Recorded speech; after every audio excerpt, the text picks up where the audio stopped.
Practicing speaking is, I think, perhaps the most important skill.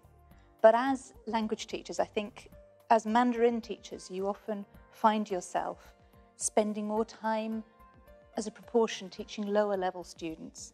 And they have got perhaps less confidence or less vocabulary available.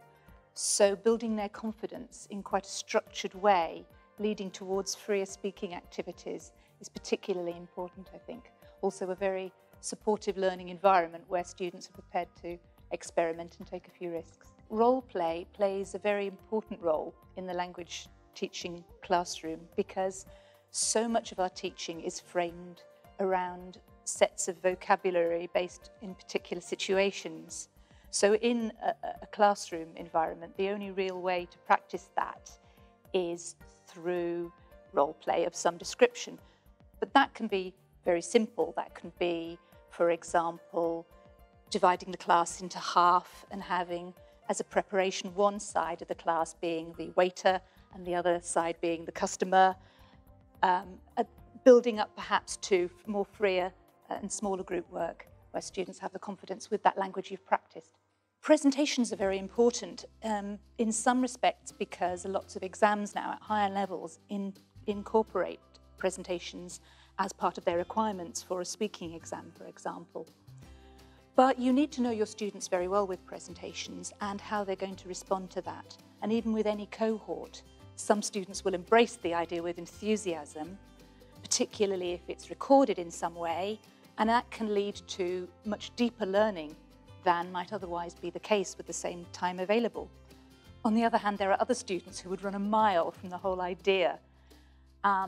For those students, or even students at a lower level, a good idea, either in itself or as a transition, I think, is to get students to do a presentation in the first language, where perhaps an area of Chinese culture that interests them, as perhaps an interim measure to build their confidence.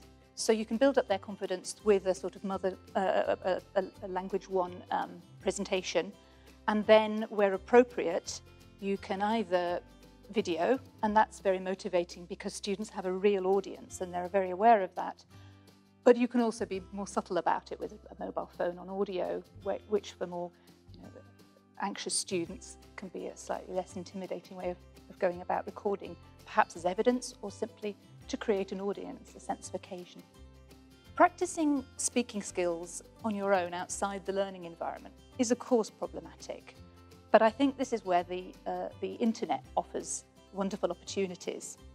There are lots of free websites available where they couch very small targeted dialogues through podcasts. And students, although there's no interaction there, I think by focusing on very natural and level appropriate dialogues, students can develop their confidence to try out some of this language that they've heard on their own in another situation.